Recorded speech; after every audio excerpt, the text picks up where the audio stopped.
بسم اللہ الرحمن الرحیم۔ امید ہے سب خیریت سے ہوں گے، سب کی سلامتی چاہتا ہوں۔ ہم آج کی اس ویڈیو میں ایک خوبصورت موضوع پہ گفتگو کرنے لگے ہیں، وہ یہ کہ امام حسین علیہ السلام نواسۂ رسول صلی اللہ علیہ وآلہ وسلم کہ جو رحمت للعالمین ہیں، ان کے دوش کا سوار جب حسین علیہ السلام کا بچپن تھا تو آپ صلی اللہ علیہ وآلہ وسلم اپنے نواسے حسین کو اپنے کندھوں پہ سیر کروایا کرتے تھے، حسن اور حسین دونوں بھائیوں کو۔ یہ وہ لاڈلا جس کے لب اللہ کے رسول چوما کرتے تھے، جس کی گردن کے، جس کے رخساروں کے بوسے لیے کرتے تھے، رسول کے سینے کا سکون حسین۔ حسین حسن سے نکلا ہے، حسن میں مبالغہ کے لیے یعنی بہت زیادہ حسن کے لیے عربی میں حسین کا لفظ آتا ہے۔ حسین علیہ السلام اللہ کے رسول کے بعد جب اس دنیا میں اس وقت تنہا رہ چکے کہ ان سے ایک ظالم حکمران بیعت طلب کرنا چاہتا تھا، حالانکہ سب سے بڑے عادل حسین تھے، سب کو چاہیے تھا کہ حسین کی حکومت تسلیم کرتے، حسین کی بات کو مانتے، امام کی اطاعت کرتے۔ اس وقت عالم اسلام نے حسین علیہ السلام کو تنہا چھوڑا، ان سے جو رسول اللہ صلی اللہ علیہ وآلہ وسلم کی محبت تھی اس کو بھلا دیا، حسین سے محبت نہ کی کہ جو حسین ہر محبت کے لائق تھا۔ اس وقت امام حسین علیہ السلام مدینہ چھوڑ کر جب کوفہ کے لیے روانہ تھے، ان کے خطوں کی بنا پر انہوں نے خطوں میں لکھا تھا کہ ہم پر کوئی ہدایت کرنے والا، ہم پر حجت نہیں ہے، ہم قیامت کے دن شکوہ کریں گے، اس لیے آپ یہاں تشریف لائیں ہماری ہدایت کے لیے، ہمارے امام کے طور پر۔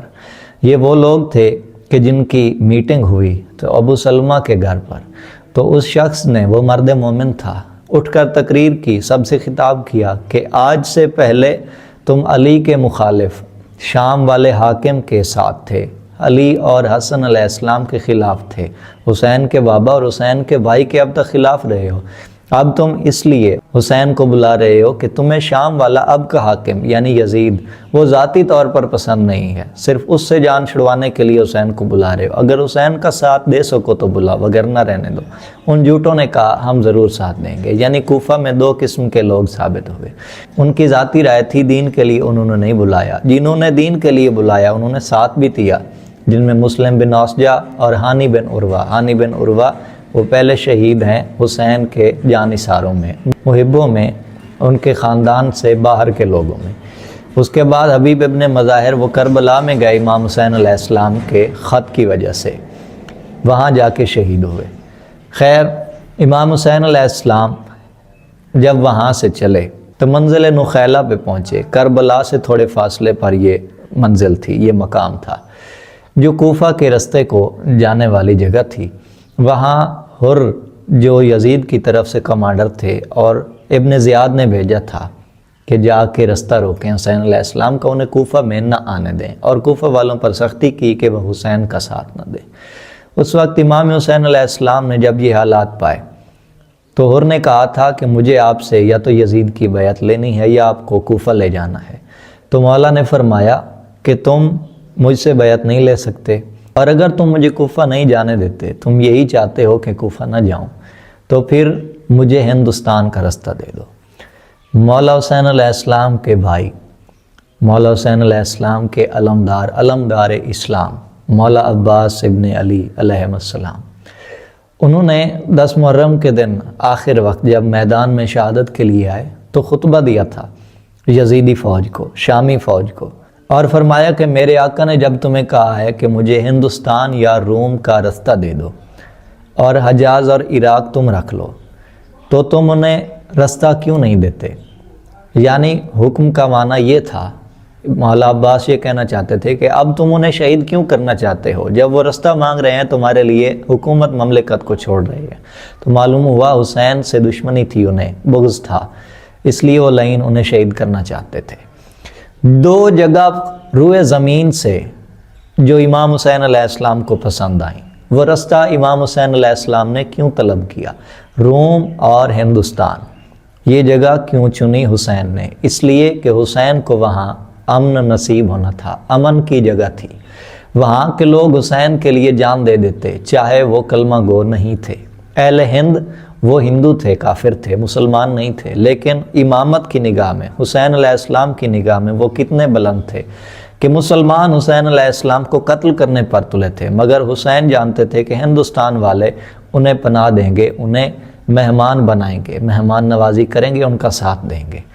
امام حسین علیہ السلام یہ بھی کہہ سکتے تھے کہ میں کوفہ ہر حال میں جاؤں گا، مگر نہیں کہا، اہل ہند کا رستہ طلب کیا۔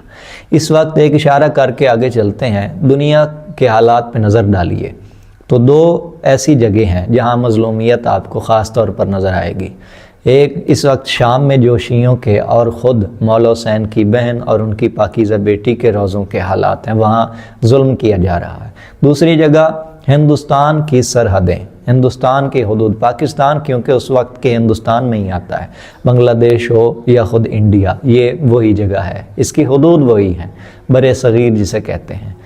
یہاں پارا چنار میں نظر ڈالیے، شیعہ کس طرح قربان ہو رہے ہیں حسین علیہ السلام کے نام پر، اور انہیں پرواہ تک نہیں، اف تک نہیں کر رہے۔ امام حسین علیہ السلام کے لیے سروں پہ سر دیے جا رہے ہیں، یہ ہندوستان والوں کا مقام ہے، یہ حسین کی خاطر جان دینے والے ہیں۔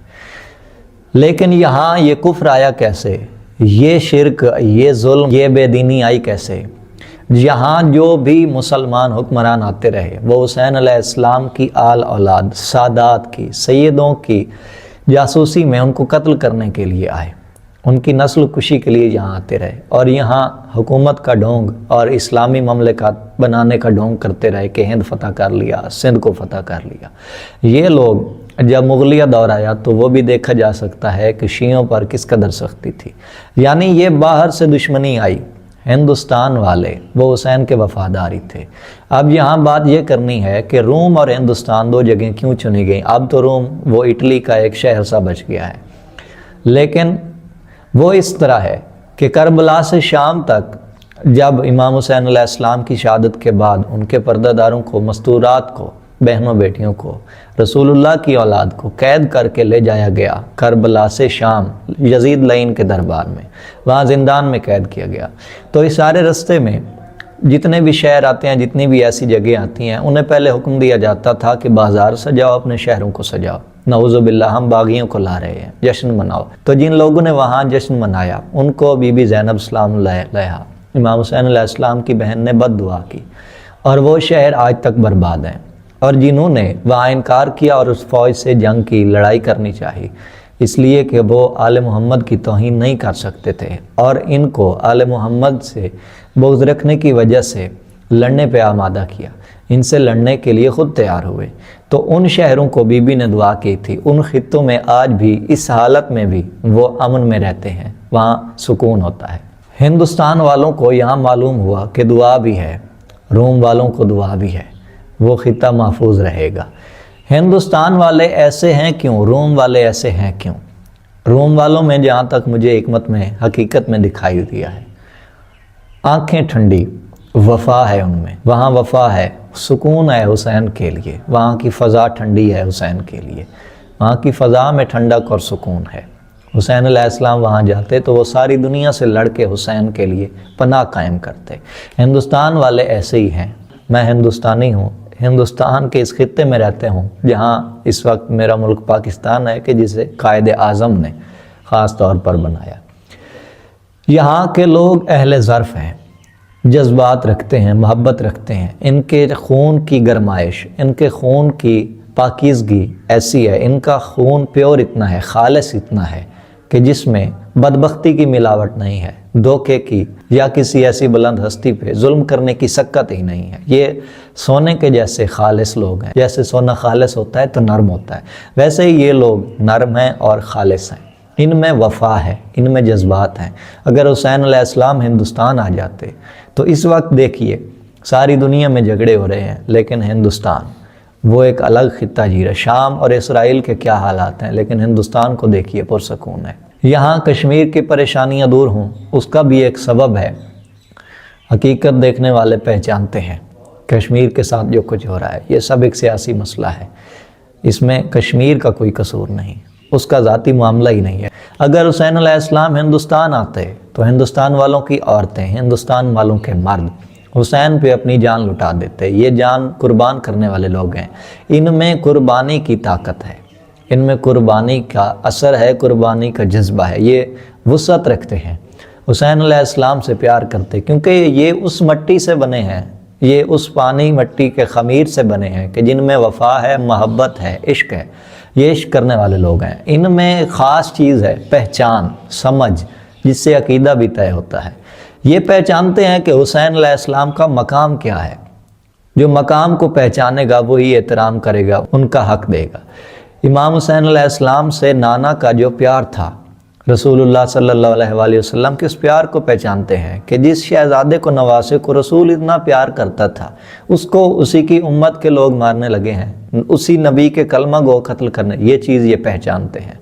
عرب کے بدو اس چیز کو نہیں جانتے، ان کی عقلوں پہ پردہ ہے، وہ بدبخت دماغ قسم کے لوگ ہیں۔ یہاں والے ویسے نہیں ہیں، ان کی آنکھوں میں نور الگ ہے، یہ بہت بلند لوگ ہیں۔ اس لیے یہ ہندو، یہ امام زمانہ علیہ السلام کی بیعت کر کے مسلمان ہوں گے۔ جو کافر ہیں، جن کے لیے کفر طے ہے، کفر اور ہند یہ دو مختلف چیزیں ہیں، جو آل محمد سے بغض رکھتے ہیں، جو دشمنی رکھتے ہیں، وہ کبھی ایمان پہ نہیں آئیں گے۔ لیکن جن کے لیے ہدایت طے ہے، خدا نے طے کر دی ہے، تو وہ کبھی گمراہ نہیں ہوں گے۔ اور اللہ نے قرآن میں کہا ہے کہ میں ظالموں کو ہدایت نہیں کرتا، اس کا مطلب ہے عرب کے بدوؤں کو ہدایت نہیں ہوگی، ہندوستان والوں کے لیے ہدایت ہے۔ ان لوگوں کی بخشش کے لیے یہ کافی ہے کہ یہ حسین کو پسند ہیں، حسین کے جان نثار ہیں۔ اس مٹی کا خاصہ ایسا ہے کہ باقی ساری دنیا سے ہندوستان ایک الگ دنیا ہے، ان کی سوچ، ان کی فکر ایک بلند ہے۔ ہندوستان ایک فکر کا نام ہے، یہ بلند مزاج کے لوگ ہیں، یہ بہت گہرے اور عظیم حکمت رکھنے والے، خالص اور نور والی حکمت رکھنے والے لوگ ہیں۔ ان میں پہچان ہے، ان میں حقیقت ہے، حق ہے۔ یہ مختلف قسم کے لوگ ہیں، یہ جان لٹانے والے لوگ ہیں۔ یہ یہاں رہتے ہی ایسے ہیں، اپنے دماغ سے ترقی کا بھی سوچتے ہیں، محنت بھی کرتے ہیں، مگر کبھی بھی کسی بھی صورت میں یہ جذبات سے دور نہیں ہوتے، جذبات سے خالی نہیں ہوتے، یہ جذبات کو ساتھ لے کے چلتے ہیں۔ یعنی ہمارے دوستوں کا، ہمارے ساتھیوں کا، رشتہ داروں کا کیا حق ہے، ہمارے وطن کا کیا حق ہے، باہر والوں کے ساتھ کیسے پیش آنا، یہ سب یہ ہندوستان والے پہچانتے ہیں۔ اور خاص چیز کیا ہے کہ یہ وہ لوگ ہیں جو دوسروں کے لیے فائدہ سوچتے ہیں، اپنے فائدے کے ساتھ ساتھ، اور کسی کو نقصان نہیں پہنچاتے۔ یہ وہ لوگ ہیں جو کسی کو نقصان پہنچانے والے نہیں ہیں، اس لیے حسین کو پسند تھے۔